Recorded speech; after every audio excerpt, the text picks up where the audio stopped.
Un saludo a todas y todas. Esta es la clase número 2, la grabación de la clase número 2 correspondiente a la clase sincrónica dentro de la materia Gestión Pública, Debate Contemporáneo de la especialización en Gestión Pública de la Universidad Nacional del 3 de febrero. Como ya les comenté en la clase pasada y como voy a repetir en cada una de las clases, la idea es que en la clase sincrónica discutamos los textos de la bibliografía obligatoria y optativa, algún material de video que también le voy a acercar, y esta clase grabada que durará unos 40-45 minutos y que vamos a empezar a continuación. Además está decir que estoy a su disposición para cualquier pregunta o duda que puedan tener desde el momento que reciban esta grabación, como el resto de los materiales. Me escriben por correo electrónico y de esa manera, si hay alguna cuestión que arreglar, la resolvemos previamente. Si no, a lo largo de la clase, que como les digo tendrá una hora de duración, más o menos, tendremos una clase de consulta en donde iremos desarrollando estos trabajos y yo iré consultando a los diferentes alumnos a partir de la guía de preguntas y de seguimiento de los textos que preparamos para cada una de las clases. Antes de empezar, nos vamos a tomar unos 15-20 segundos para leer este texto. Es un texto periodístico que fue escrito a propósito del triunfo electoral del Frente de Todos frente a la Alianza Cambiemos y ciertos análisis que se hacían a partir de lo que había sido el gobierno del ingeniero Macri. Nos tomamos 10 segundos para leer.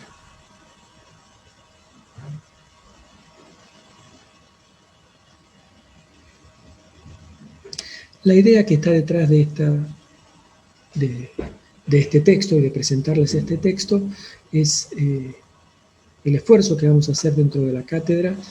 para tratar de no tener una visión caricaturesca y unilineal de lo que son movimientos muy complejos. Lo mismo, no lo voy a volver a hacer, pero lo mismo podría ser para la perspectiva socialdemócrata o la perspectiva populista. Uno lo podría en una visión reduccionista y unilineal, podría pensar que, como se ha dicho expresamente, no es un proyecto de país, sino que es un conjunto de personas que se han dedicado casi en una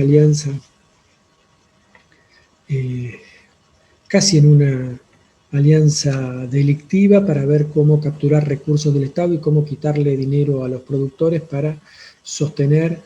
un montón de empleados públicos que son la grasa militante o que en verdad son unos vagos que no pueden trabajar y que no se presentan en el mercado de trabajo. Lo mismo, como marca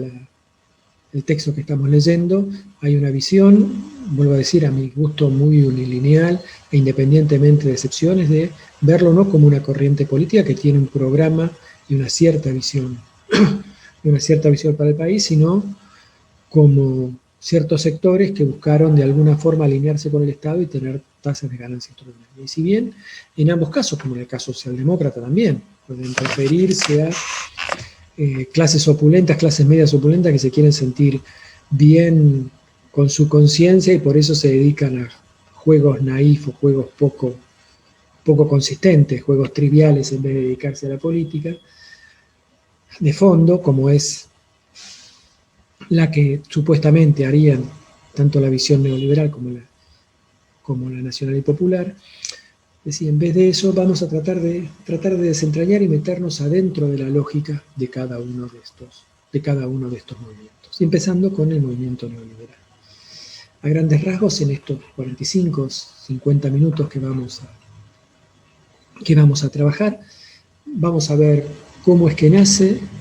la perspectiva neoliberal, cuáles son sus principales ideas, y vamos a hablar de las 3 oleadas que tuvo el neoliberalismo en la Argentina: la oleada de los 70, la oleada de los 90 y el llamado neoliberalismo tardío, ocurrido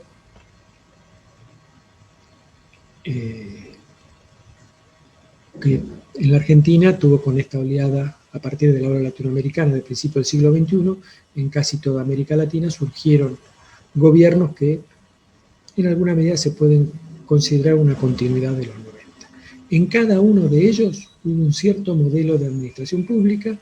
reseñando, replicando lo que dijimos, que haya una cierta vinculación entre un cierto momento histórico, una cierta articulación de Estado y una cierta forma de ver cómo se debe gestionar, que llega hasta las ideas organizacionales que tiene la administración pública. Empecemos. Se cita el momento de nacimiento del neoliberalismo como corriente de pensamiento y corriente política que empieza a expresar sus ideas de forma sistemática a la salida de la Segunda Guerra Mundial. Allí una serie de pensadores y una serie de personas que ya tenían cierta relevancia en el mundo de la ciencia y en el mundo de la economía. Las figuras más importantes de este momento estelar fueron Karl Popper y Friedrich von Hayek, que ambos, no casualmente provenientes de burguesías acomodadas, de clase media acomodada y de países que habían tenido un bienestar opulento, se veían consternadas ante lo que había sido primero el nazismo y después el peligro soviético que avanzaba al fin de la Segunda Guerra Mundial, recuerden ustedes, avanzaba sobre todo Europa del Este. Ellos veían que esos dos movimientos implicaban una tragedia para una Europa que había logrado mantener estándares de vida, sobre todo antes de la Primera Guerra Mundial, había logrado establecer estándares de vida y modalidades de convivencia que aparecían como muy virtuosas. ¿Qué había pasado? Que en estos 50 años habían ocurrido estas dos grandes tragedias con estos dos movimientos que amenazaban algunas de las libertades que se consideraban básicas. Ahí básicamente se abren dos ramas, una más ligada a Karl Popper, que es un epistemólogo de los más importantes que tuvo el siglo XX, no solamente es reconocido por ser uno de los miembros fundadores de Mont Pelerin y de la perspectiva neoliberal, y Friedrich von Hayek, que tenía una perspectiva más económica. La idea de Karl Popper era que habían sociedades abiertas y sociedades cerradas. Karl Popper establece que el gran antecedente de la civilización moderna es Grecia, en donde fue el primer experimento de sociedad abierta, y que por una serie de errores o de situaciones que se dieron, se terminó diluyendo y recién hubo que esperar hasta el Renacimiento y hasta la modernidad para volver a tener una sociedad abierta, luego de vivir en sociedades en donde la norma era la prohibición y la exclusión y la falta de libertad. Von Hayek va a tener un enfoque más economicista y más vinculado a la propiedad privada y al consumo, como tanto el nazismo como la Unión Soviética, como la perspectiva soviética del socialismo. Digo soviética del socialismo porque dentro de Mont Pelerin hubo varios autores que tenían un antecedente socialista, de un socialismo más libertario, que terminaron siendo parte de esta confluencia de pensamiento. Bueno, como decía von Hayek, va a ser una crítica muy fuerte de todo intento por regular la vida económica, tanto desde la planificación como poner algún tipo de coto acerca de la producción y el consumo que van a hacer cada uno de los individuos, tanto en términos funcionales, diciendo que esto era malo para un desempeño global de la economía, como en términos valorativos, diciendo que lo más importante era la posibilidad de libertad que tenía cada una de las personas y poder llevar adelante su vida de acuerdo a cómo era su leal saber y entender. Esta idea de esta perspectiva neoliberal que tenía, se podría decir, una matriz o alguna dimensión muy vinculada a procesos de igualdad ante la ley, que tenía un toque progresista frente a sociedades donde también estaba muy presente alguna visión muy conservadora, tanto del catolicismo como de las costumbres victorianas, y que el neoliberalismo siempre se manifestó bastante abierto en ese aspecto. Este perfil relativamente abierto, vuelvo a decir, en lo social, comienza a opacarse cuando hacia fines de los 50 y principios de los 60, confluye con el monetarismo de Friedman. Aquí entra otra dimensión del pensamiento neoliberal, una de las más polémicas, considerar a la democracia como una serie de procedimientos más como de expresión de la voluntad popular. La idea es que tiene que haber, para que haya democracia, una serie de instancias que garantizan la libertad, en el caso de Friedman, la libertad de consumo y la libertad de producción van a estar centrales, que en esa instancia confluyen con una serie de pensamientos más de tipo conservador, con lo cual pierde esa primera perspectiva que había sabido tener, como les digo, más vinculada a la búsqueda de una libertad social y en algún sentido, en algún momento progresista. En este punto, les pido que vean el video, que es parte de esta clase, el video de Milton Friedman, en donde comienza a hablar acerca de la libertad individual y las políticas de bienestar.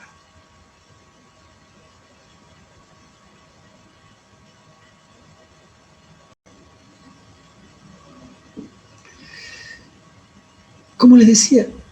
el neoliberalismo nace enfrentando a los gobiernos totalitarios que habían desatado la Segunda Guerra Mundial, los nazis y los fascistas, inclusive el gobierno franquista, y por otro lado a la amenaza soviética que avanzaba sobre Europa del Este.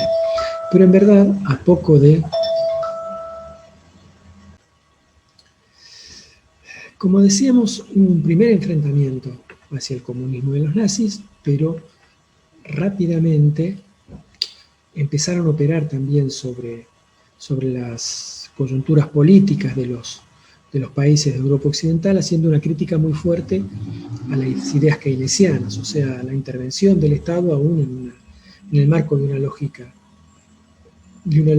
capitalista y de democracia republicana liberal, sosteniendo que si bien, primero, por un lado es que era coartar la libertad, establecer planificación y establecer limitaciones tanto al consumo como a la libertad de producción. Ustedes saben, hasta los 70, los países desarrollados tenían ciertas instancias regulatorias que garantizaban ciertas pautas para la producción y tenían, en general, amplios espacios, por ejemplo, de protección sobre el comercio exterior para proteger la productividad local. Ellos decían que eso era malo per se, primero porque coartaba la libertad, pero que sobre todo era un peligro en el largo plazo porque podía llevar indefectiblemente a largo plazo lo keynesiano llevaba hacia el comunismo o hacia el nazismo. Las ideas neoliberales fueron una corriente de pensamiento con relativo impacto, sobre todo porque logró convencer a algunos actores muy poderosos. Uno de los libros más vendidos de la historia de la humanidad es Camino de servidumbre de Aldous Huxley. Y esto es así porque logró que la Fundación Henry Ford imprimiera y repartiera, no uno de los libros más vendidos, uno de los libros más distribuidos del mundo, imprimiera y distribuyera varios centenares de millones. Lo sacó en formato folleto, una versión un tanto resumida, y hizo varios millones de ejemplares de ese libro Camino de servidumbre. Pero en verdad, hasta principios de los 70, la idea de neoliberal tuvieron muchas dificultades para implementarse en diferentes países del globo y solamente se expresaba como una corriente, sobre todo era importante como una corriente de opinión. A partir de las convulsiones que sufrió todo el mundo en los 60, a partir de la crisis del petróleo en los 70 y a partir de la idea de sobrecarga estatal, es que comienzan a tener más visión y que es lo que vamos a ver a continuación.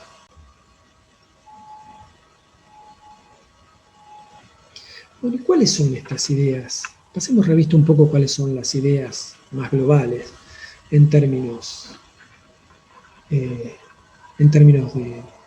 ideas estratégicas de los neoliberales. Bueno, el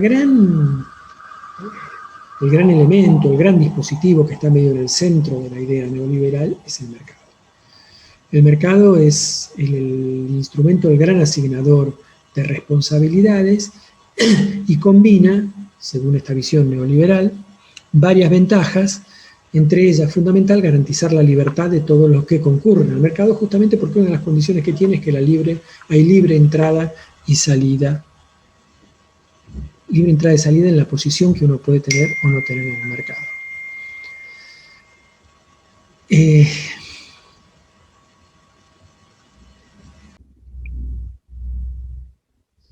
Hay, se puede decir, dos visiones, formas de construcción de lo mercantil. La forma más radicalizada y un poco dejada de lado, cierta medida dejada de lado por un sector bastante amplio, es la que responde a von Hayek. Vamos a ver que, si tenemos tiempo, vamos a ver que los anarcoliberales lo siguen levantando y que van a considerar al mercado como un orden autorregulado, endógeno y espontáneo. Von Hayek dice, así como el universo, los astrónomos han logrado desentrañar que tiene un orden, los astrónomos y los físicos han logrado desentrañar que tiene un orden, pero que ese orden no se lo puede asignar a la voluntad o a una persona, a no ser que se crea un religioso, sino que tiene que ver con un equilibrio de fuerzas que se autorregula, que están contenidas en sí mismo y que son espontáneas. De igual forma que el universo, el mercado funciona de esta misma manera, garantizando ciertas condiciones generales. El mercado es capaz de regularse y de desarrollarse sin ningún tipo de trabajo externo. Frente a esta visión casi metafísica del mercado y estas características tan especiales, han surgido otras visiones que hablan del Estado, del mercado como una creación social, y ponen énfasis en la serie de instituciones que son precisas para resguardar obviamente el funcionamiento mercantil, entre ellas la protección de la propiedad privada, la de la seguridad, la transparencia y la información,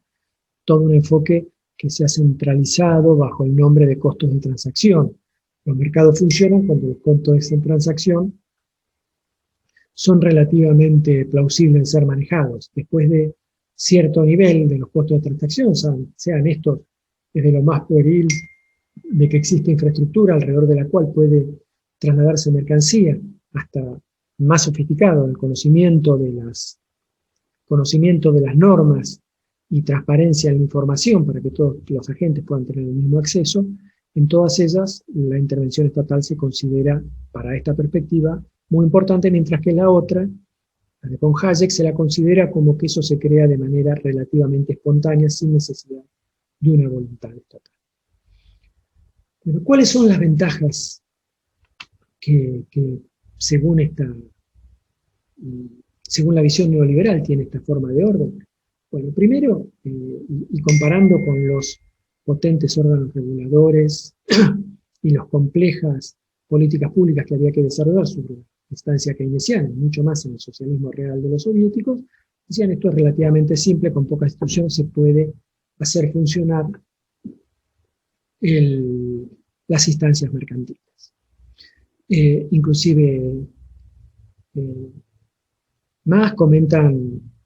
que en muchos casos es solamente una cuestión de educación y de cultura, que ni siquiera se precisa la regulación estatal, es solamente en la medida que se instalan ciertas formas de articulación entre las personas, ellas se darían sin que el Estado necesite invertir más dinero. El otro tema, el segundo tema que se considera fundamental, no solamente es una cosa práctica y poco onerosa, sino que garantiza la libertad,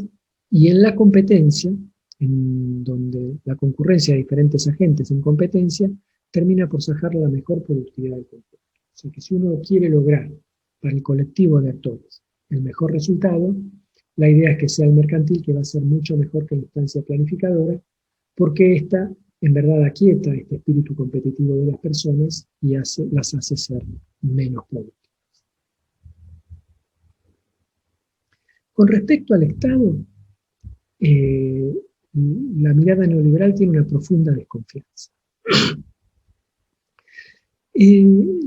La mirada neoliberal pone hincapié o pone el eje de la visión de la política como intercambio. Quienes hemos tenido una formación en ciencias políticas, en general, una de las perspectivas básicas tiene que ver con una doble visión de la política. En un lado, la política como puja de intereses, y por el otro lado, que se llama la fase agonal, se la suele citar, cómo los diferentes intereses se articulan a través de conflicto, colaboración, cooperación, coordinación, para llegar a un cierto resultado, y es eminentemente pragmático, el primer gran autor de la mirada agonal de la política es Maquiavelo. Después hay una fase arquitectónica, de qué forma el orden de la colectividad permite mayor felicidad y mayor desarrollo de sus personas. Bueno, la mirada neoliberal pone énfasis en la mirada más agonal. O sea, la política es visto como un espacio de transacciones, como una serie de actores que buscan maximizar la utilidad, y para la maximización de su utilidad utilizan su razón. Y esa razón, en la utilidad los valores son una cuestión absolutamente individual, que no tienen historia ni tienen construcción, sino que se despliegan, y es más, tienden a aplanarse y a hacerse universales en la medida en que se superan las visiones más mágicas o las visiones erróneas sobre la realidad, y en ese espacio es un espacio más de transacción entre las personas. Ahora bien, como el Estado no se regula por el mercado, que es la forma óptima que debemos regular, sino a través de las regulaciones, y como hay una diferencia muy grande, hay una diferencia eventualmente muy grande entre adentro y el afuera, ya que desde adentro se puede acceder a información que no se tiene en el afuera, hay una asimetría de información, y como los actores son actores racionales que buscan maximizar su utilidad, tendencialmente,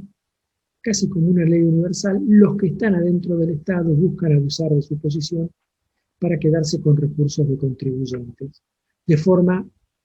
más o menos legal, pero seguramente ilegítima. Por eso el centro de las políticas liberales tiene dos instancias. Una es minimizarlo, tratar de convertir en instancias mercantiles todos los procesos de producción social, económicos, culturales y de todo tipo, porque en la medida que es el mercado, es el lugar en donde se garantiza libertad y se garantiza productividad.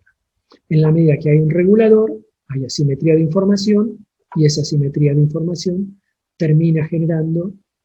que haya una asignación subóptima de recursos y la apropiación irracional por parte de algunos de los sectores de estos recursos. La idea del neoliberalismo es que en el Estado solamente tienen que actuar, solamente tienen que encargar de los bienes públicos puros. Los bienes públicos puros son aquellos en donde es irracional manejar diferentes instancias paralelas, y por el otro lado no se pueden excluir a los usuarios. Los bienes públicos puros, dicen los neoliberales, en general todos acordamos que los bienes públicos puros, con la tecnología y con el correr del tiempo y las costumbres y las prácticas van mutando. Pero en general hay ciertas prácticas que parecerían estar siempre en manos del Estado. Vamos a dar un caso extremo. ¿No sería interesante o funcional tener 10 o 12 Fuerzas Armadas diferentes que hagan 10 o 12 guerras distintas y que vayamos contratando a la que es más eficiente? Esto sería la irracionalidad en la posibilidad de armar un mercado en donde compitan diferentes estructuras alternativas. Esta es una condición. La segunda condición de la exclusión es: las Fuerzas Armadas pueden decir defendemos a todo el país, salvo a Juan Pérez, que como no pagan los impuestos, las fuerzas hostiles o las fuerzas agresoras con las que estamos en guerra la pueden matar sin problemas, que nosotros no lo vamos a defender. Cuando se cumplen estas dos funciones, por ejemplo en relaciones exteriores, por ejemplo, vuelvo a decir, defensa, y muchas otras, ahí tiene que actuar el Estado. Pero tiene que estar reducido a la mínima expresión, y la idea es que buena parte de su producción sea tercerizada en un espacio a realizar con el espacio privado, porque, vuelvo a repetir, justamente lo que caracteriza es esta simetría de información, una regulación que lo hace. Por eso, la idea de un gobierno liberal, ideológicamente o estructuralmente, la idea alrededor de la cual recorre buena parte de su accionar, tiene que ver con dos medidas: la de transparencia para lo que queda, y con la idea de ver qué cosas más se pueden privatizar, se pueden pasar a órbitas para que pasen a funcionar desde un ámbito mercantil.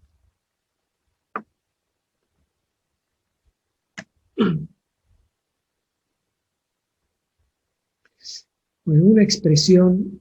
un autor que se llama Carpe, un economista, expresa una serie de pensamientos acerca de lo que venimos hablando y la visión más anarco-liberal, más cercana a von Hayek, acerca de lo que es el Estado y el orden espontáneo. Nos tomamos los 10-15 segundos para leerlo.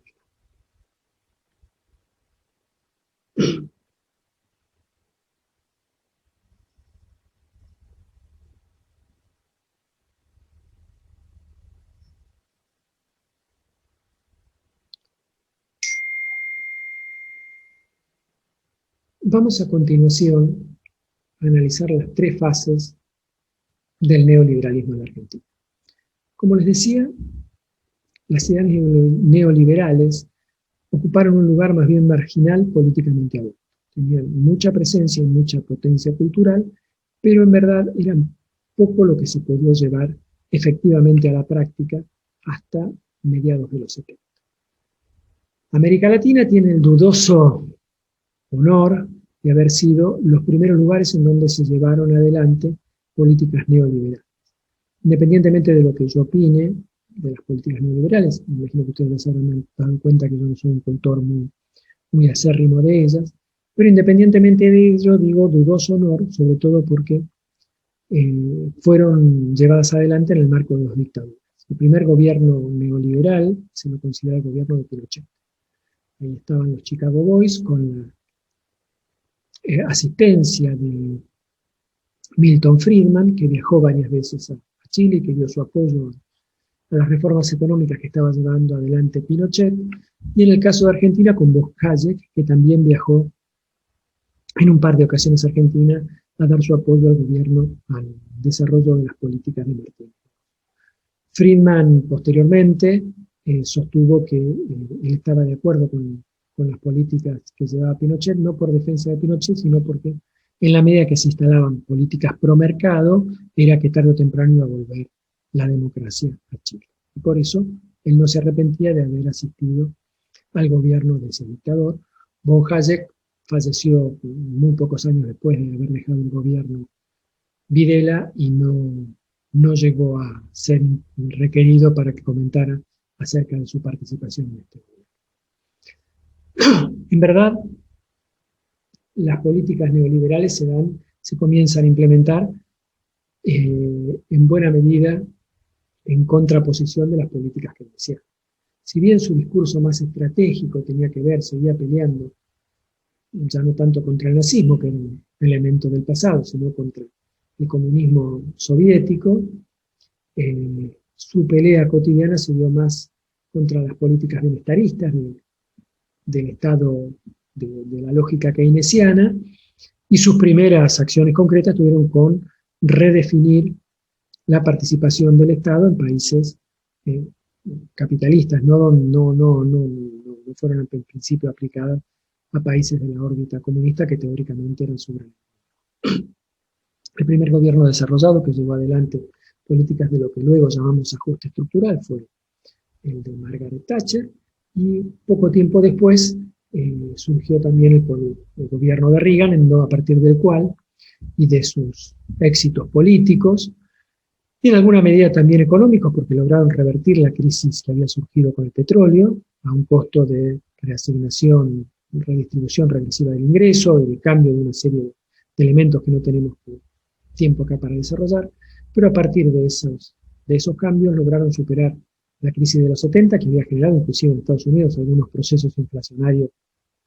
para nosotros pueden parecer acostumbrados, pero que en algunos países desarrollados son vistos con mucho terror.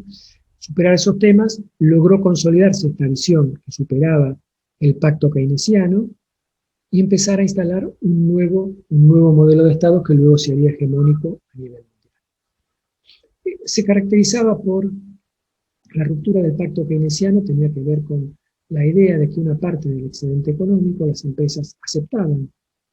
que fuera capturada por parte del Estado y redistribuido como forma de garantizar, darle mayor legitimidad a gobiernos que en la época de la Guerra Fría estaban asediadas por el peligro de la revolución socialista, y aparte porque garantizaban ciertos niveles de demanda agregada y evitaban crisis como la que había ocurrido en el 30, en donde la falta de demanda agregada había inclusive atacado los cimientos de las economías capitalistas. Un elemento que no puede faltar en el análisis es el surgimiento de una enorme burbuja financiera, que a partir de ahí fue clave para el funcionamiento del capitalismo desde mediados de los 70, y el tema que nos ocupa, el tema del Estado, lo que se llamó la financiarización del gasto. El apalancamiento a partir de la deuda para el desarrollo de ciertas políticas, en algún grado, por ejemplo, a Brasil, para modernizar su base económica, como el caso argentino, para financiar el desmonte del Estado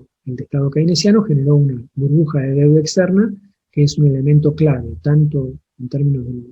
del giro y sobregiro de gasto estatal,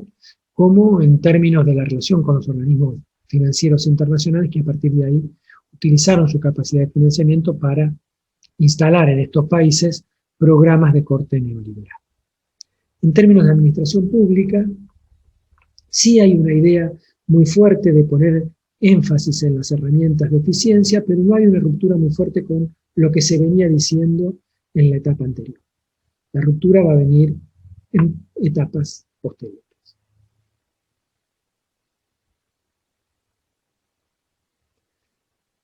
La segunda fase en América Latina, o por lo menos en Argentina, del neoliberalismo va a surgir a partir de las dificultades que tuvo el gobierno de Alfonsín para llevar adelante un programa económico en algún sentido a la defensiva. La dictadura militar había dejado, ¿verdad?, desde la crisis de mediados de los 70, Argentina tenía un enorme desequilibrio financiero fiscal que la llevaba a precisar hacer unos ajustes draconianos que su escenario económico-político lo hacía muy difícil de llevar adelante, entonces se endeudó. A partir de ese endeudamiento se generó una burbuja en donde entramos en una espiral de que era muy difícil de salir y que condicionó todas las acciones del Estado y lo que llevó, entre otras cosas, a Argentina y otros países de América Latina a aceptar una serie de instituciones, entre ellas y de pactos y de políticas adelante que se hicieron famosas hacia principios de los 90 como el Consenso de Washington, y que rompían con una tradición de fuerte presencia estatal que Argentina venía arrastrando desde mediados del 30. O sea, después de más de 60 años, casi 60 años de un estatalismo muy marcado que había garantizado muchos elementos de la economía y de la sociedad argentina, se llevó adelante un plan de ajuste, en el caso argentino uno de los más completos, que se hicieron en el mundo según los propios funcionarios del FMI y del Banco Mundial, y que llevaron a una reducción notoria del gasto estatal, sobre todo en lo que hace al gasto económico, el intervencionismo económico. El intervencionismo en el ámbito social fue mucho menor, la reducción fue mucho menor, y sobre todo, en verdad, en términos reales, se incrementó el gasto público, pero el gran experimento que se intentó llevar adelante fue la privatización de las jubilaciones, experimento que fracasó y que hubo que volver atrás porque gran parte de la población había quedado fuera de cualquier tipo de protección. Con lo cual, el ajuste fue muy grande, fue uno de los más fuertes, pero sobre todo tuvo que ver con el intervencionismo económico y no con el intervencionismo en lo social, entre otras razones porque el partido gobernante no se quería suicidar y utilizó las herramientas de intervencionismo social para garantizar legitimidad en las políticas de ajuste y ganar una serie de elecciones. Sucesivamente el peronismo de Carlos Menem ganó 5 elecciones seguidas, antes de caer derrotado por la Alianza, que venía a sostener el mismo tipo de políticas. Sí, acá se consolida ya a nivel mundial, a principios de los 80 ya se empieza a hablar de una nueva forma de gestionar que se llamó nueva gerencia pública. La nueva gerencia pública tuvo dos perspectivas, una más gerencial y una más política. La política tenía que ver con la idea que las burocracias, sobre todo, habían secuestrado al Estado y que había que terminar con una burocracia que se había apropiado de los mecanismos y que no representaba los intereses populares, sino los intereses de la propia burocracia. Esa perspectiva tuvo más impacto en los países anglosajones, como Nueva Zelanda, como Inglaterra. Acá tuvo mucha más visión una instancia de tipo gerencial, en donde hablaba de establecer con mayor claridad los objetivos de cada acción de gobierno, poder parametrizarlo y poder incorporar personal que tenía el espíritu animal del capitalismo para que llevara adelante aquellos programas. El Estado no funcionaba y gastaba mucho porque tenía burocracias que no estaban pinchados por el virus de la competencia. Por eso la lógica central de la nueva gerencia pública gerencial tiene que ver con esta idea, con instalar una nueva gerencia media, no trabajar sobre lo político, sino trabajar sobre los técnicos. Por eso uno de los grandes ejes de discusión en esa época eran técnicos contra políticos. Por una visión muy positiva de lo técnico, que era lo que se necesitaba el Estado. La reforma ya estaba hecha, ahora los técnicos la tenían que llevar adelante y tratar de que los políticos no molestaran lo menos posible y correr a los burócratas. Se desarrollaron una serie de herramientas para llevar adelante estas ideas, algunas ideas interesantes, inclusive la gestión por resultados, la idea de parametrizar, de poder poner metafísicas para cumplir en términos de poder saber cuándo se tenían resultados y cuándo no, y la idea también de desregular mucho del accionar estatal de forma tal de que los gerentes, estos gerentes que entraban al Estado desde el mundo privado, tuvieran capacidad para llevar adelante las políticas públicas.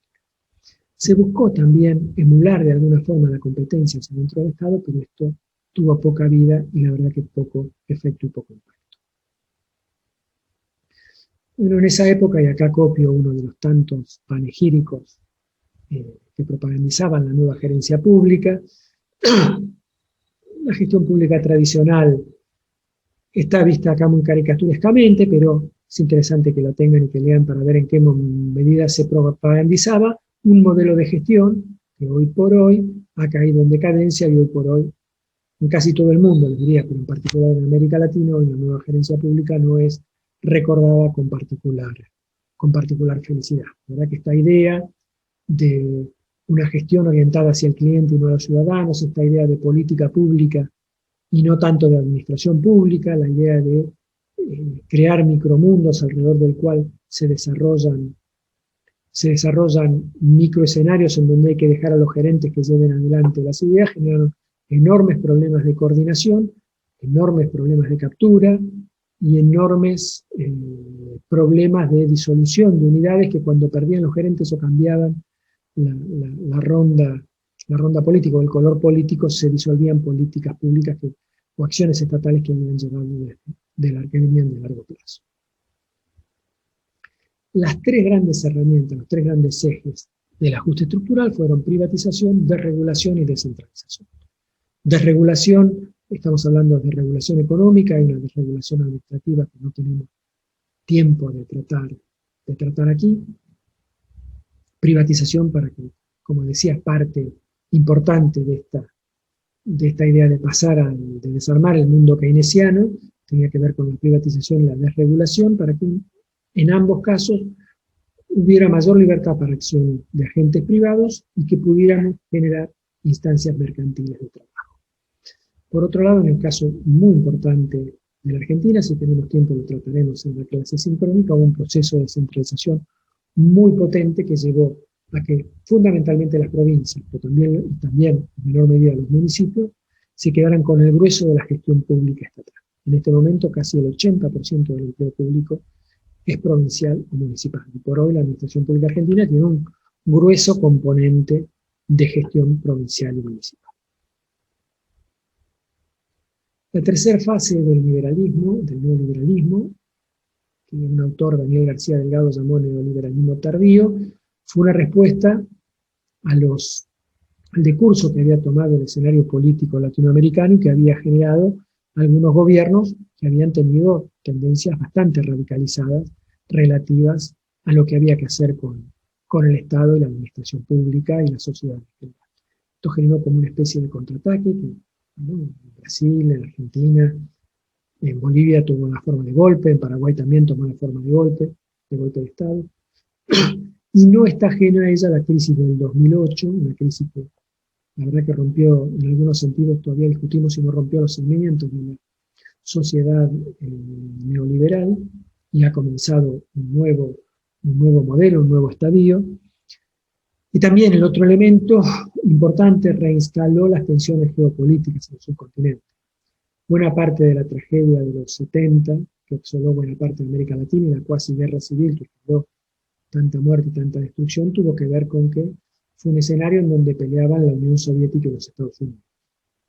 No tiene ese cariz, por lo menos por ahora no tiene ese cariz, pero sí claramente vuelve a generarse un escenario de puja entre China y Estados Unidos alrededor de América Latina, que es un elemento que no hay que dejar de tomar en cuenta y que tiene que ver con alguna política muy claramente favorable al color político de Juntos por el Cambio que tomó la administración de los Estados Unidos. En general fue un gobierno menos claro, más difícil de evaluar, aparte por la cercanía histórica, cuando ustedes saben, pasa cierto tiempo, se comienzan a sedimentar y uno tiene más capacidad de ver lo esencial y dejar de lado esas cosas que son más ocasionales o accidentales, diría Aristóteles, para meterte más en lo esencial. Esto es todavía una cosa muy, muy reciente, todavía no ha terminado de ser evaluado, inclusive buena parte de quienes fueron parte de ese gobierno no lo consideran un gobierno neoliberal, si bien muchas de las herramientas que se utilizaron, y por eso lo ponemos en esta situación, y muchos de los funcionarios venían de la anterior ola neoliberal o venían de expresar su apoyo en esa anterior ola neoliberal, como el propio presidente de la Nación, que había estado muy cercano al expresidente. Pero independientemente de esa menor ortodoxia, sí hubo una presencia muy importante de gerentes. En este caso, claramente se habló de xenocracia, de personas que venían del sector privado, que habían sido hasta ese momento gestores del sector privado y que pasaban al sector público. En términos de gestión, la novedad es el gobierno abierto, las ideas del gobierno abierto que tienen, bueno, vienen antecedentes de larga data, pero que los pone en blanco sobre negro un memorándum hecho por Barack Obama, presidente de los Estados Unidos, hacia los inicios del 2009, que terminó repercutiendo en la creación de una alianza para el gobierno abierto, que en este momento junta 75 países, 16 de los cuales son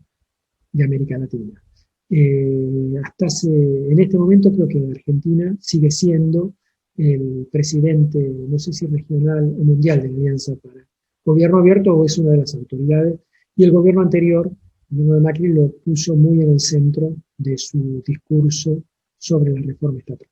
Ya se había hecho planes de gobierno abierto en el gobierno anterior, el de Cristina de Kirchner, pero fue, como digo, ocupó un lugar muy central en el discurso sobre la modernización estatal en el caso del gobierno de Macri. En general, es una doctrina con base al gobierno electrónico, de qué forma apalancarnos sobre las nuevas tecnologías de la información y la comunicación para garantizar saltos cualitativos en términos de transparencia y participación y poder abrir al trabajo participativo, tanto entre diferentes niveles de Estado, tanto entre diferentes Estados como entre público y privado. Habría este cambio tecnológico abierto la puerta a la posibilidad de establecer un momento totalmente diferente en estos tres aspectos. En general, bueno, nadie duda que hay una articulación, digamos, interdependiente entre cambio tecnológico y cambio social.